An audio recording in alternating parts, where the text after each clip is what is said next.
Hello student, चलिए हम लोग पढ़ते हैं रेशम के निर्माण की प्रक्रिया।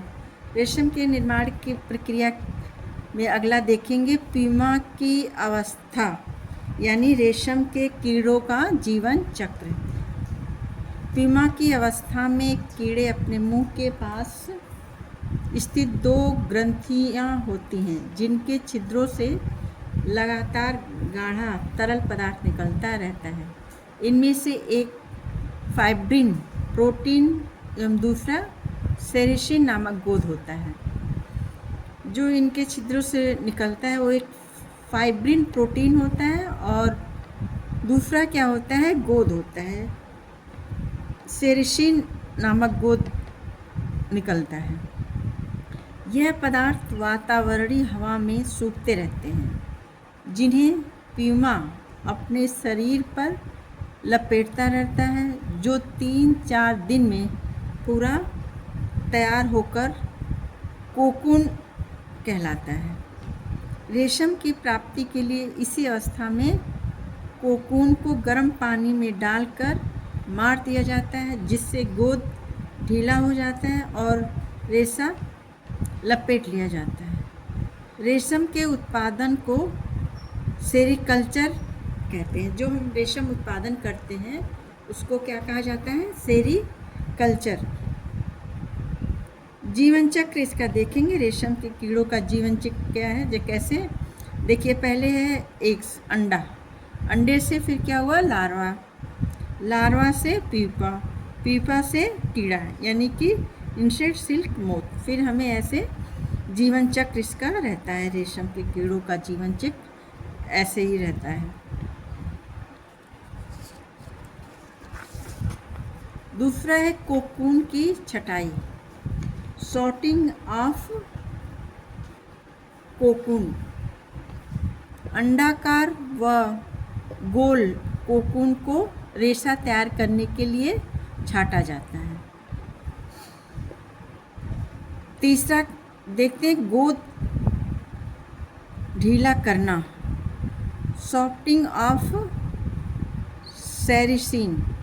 गर्म पानी में डालकर कोकून के अंदर छिपे कीड़े मार दिए जाते हैं, साथ ही गोद ढीला होकर मुलायम पड़ जाता है। अब इन्हें ठंडे पानी से धोकर हल्का ब्रश रगड़कर छोर प्राप्त कर लिए जाते हैं।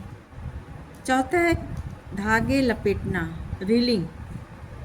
रेशम का अकेला धागा बारीक एवं कोमल होता है, इसलिए 3-8 कोकूनों को, धागों को एक साथ रील पर लपेटा जाता है।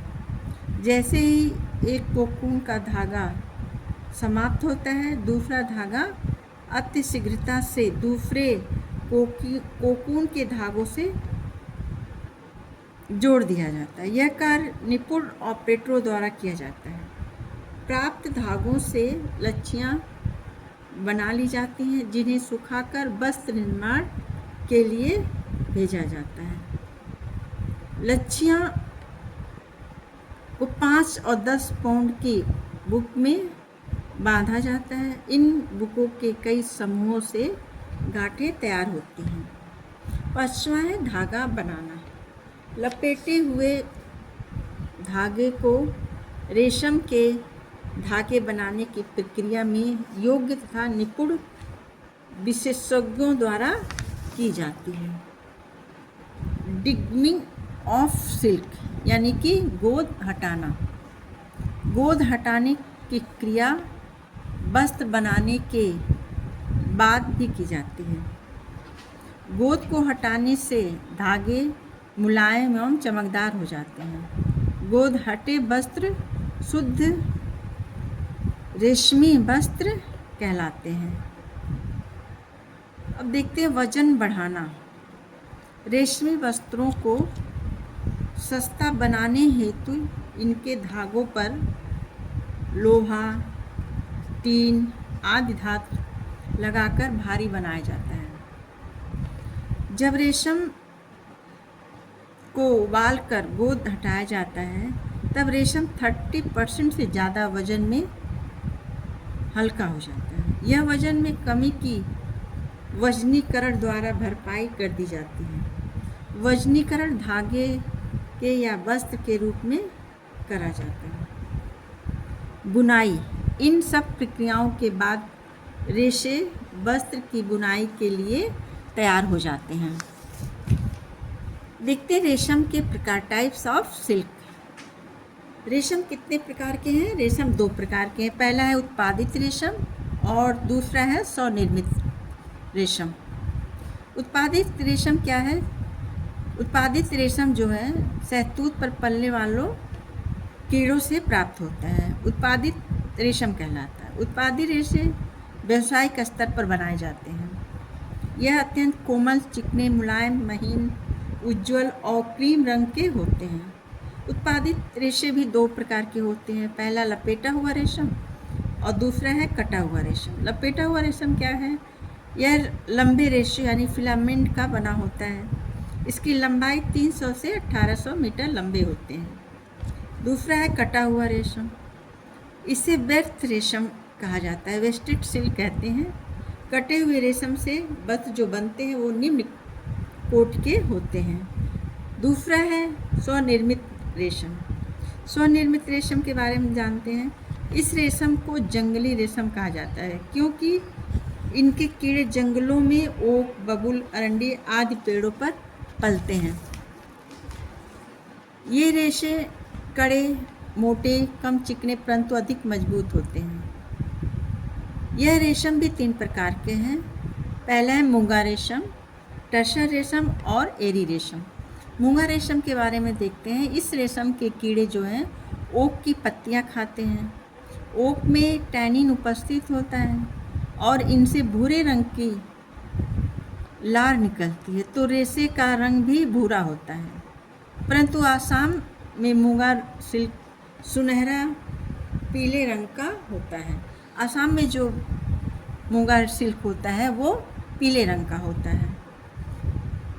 दूसरा देखते हैं टसर रेशम। टसर रेशम, इसके कीड़े जो हैं ओक और बबूल दोनों पेड़ों पर पलते हैं। ओक पे भी पलते हैं और बबूल पे भी पलते हैं। ओक में टेनिन उपस्थित होता है, तो रेशा भूरे रंग का होता है लेकिन कठोर और सख्त होता है। टसर रेशम जो है बिहार स्टेट के भागलपुर ज़िले में अधिक होता है, अधिक पाया जाता है। थर्ड देखते हैं एरी रेशम। एरी रेशम, इस रेशम के कीड़े क्या हैं? अरंडी के पेड़ों पर पलते हैं। इन कीड़ों से निर्मित रेशे कोमल, बारीक, चिकने व सूक्ष्म होते हैं तथा यह बंगाल और असम में पाए जाते हैं। ये मूंगा रेशम, टसर रेशम और एरी रेशम कभी कभी हमें इससे क्वेश्चन पूछे जाते हैं एग्ज़ाम में। आप लोग ध्यान रखिएगा। चलिए आज इतना ही, कल मिलते हैं नेक्स्ट वीडियो में। तब तक के लिए बाय। अगर मेरा वीडियो पसंद आए तो लाइक करिए, सब्सक्राइब करिए। चलते मिलते हैं नेक्स्ट वीडियो में, तब तक के लिए गुड बाय।